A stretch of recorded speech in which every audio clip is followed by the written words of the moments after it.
Great place to be over there in Mid-City. Very exciting stuff. Happening today, the U.S. is celebrating America's favorite pick-me-up. It is indeed. We are talking about on this September 29th, National Coffee Day. Oh, yes. I have had my fill today, so there's none here with me for me to hold up. The National Day calendar actually says coffee has been around since the 15th century. Back then, monks roasted coffee beans and brewed it, much like we do today. The beans were eventually smuggled out of the Middle East and spread to the rest of the world, and we are so glad somebody smuggled them out of there. So today, get this, more than 50 countries around the world grow coffee, and I bet a whole lot more than that 50% drink it, Carson. But I'm not one of them, guys. I know. I was going to say, did you know that Carson is not a coffee drinker? I wonder how Carson stays awake in the morning without it. Well, you know, we've been on this shift now for what, Chris, 2 weeks or so? Yeah, I know at some point you guys are going to try to bribe me or something into drinking coffee. It's just a matter of time, but I'm going to try to hold strong. He's going to be a stick coffee with my junkie water. when we're done. Yeah. Watch him. Yeah, we'll see. A fiend. We'll see what happens down the road. But I tell you what, you know, it's the end of September. It's technically fall, but why in the world are we still in the mid to upper 80s, you ask? Well, that's actually where we should be this time of year.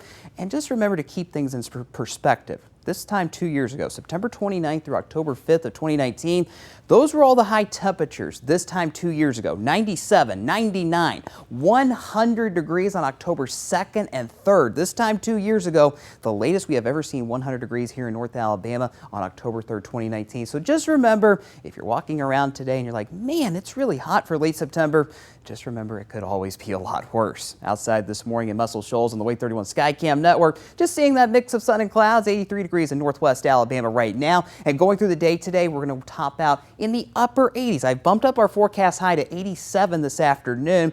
We'll have that mix of sun and clouds. Nearly everybody stays dry, but if you are in the Shoals, I can't completely rule out a stray shower later on. We're down in the mid 70s by 8 o'clock tonight, and those overnight lows when you wake up tomorrow morning in the low to mid 60s once again. On the WAATS 31 Storm Tracker early warning radar network, it's a quiet picture this morning with that small shower chance, like I mentioned a moment ago, confined exclusively to northwest Alabama this afternoon, but I really do think many of us are going to remain dry as the day progresses. See that pretty well here on future radar with those temperatures as well. Most of us just seeing that mix of sun and clouds. We're in the low to mid 80s by 4 o'clock this afternoon. Now by 9 o'clock tonight, you'll see that cloud cover really start to increase as that moisture tries to sneak its way back into North Alabama, but we will be dry. We're in the lower 70s by 9 o'clock tonight. Like I mentioned, when you wake up tomorrow morning, we'll be in the mid 60s, back to near 70 by 8 o'clock tomorrow morning.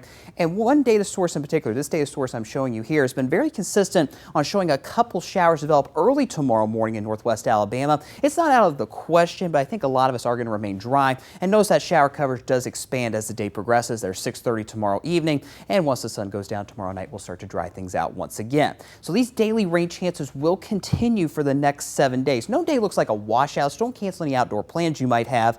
And as you look at the rainfall totals, we're not going to see a whole lot of rain. I'm not worried about flooding in the week ahead. Those lighter green colors, so if you're in Gunnersville, here in the metro area, Moulton down to Coleman too, that's around 1/4 of an inch of rain. Those darker green colors right along the state line are Tennessee counties, also in northwest Alabama. That's where you can see right at or just above 1/2 inch of rain over the next 7 days. So again, I'm not worried about flooding, but just keep that umbrella nearby, especially for the second half of the weekend. I think Saturday's looking pretty good. Just that small chance for a stray shower like today, a 10% chance for the first half of the weekend, and those chances steadily increase as that humidity continues to build in and a cold front gets closer as we get towards Sunday afternoon and Sunday night. That's the most widespread rain chance both second half of Sunday and into your Monday as well. There you see it on the 7-day forecast. It's a 30% chance Sunday, 40% on Monday, and once that cold front moves through in that Sunday-Monday time frame, those temperatures finally feeling more like fall again by the early part of next week. We go from the mid 80s now to the mid 70s next week.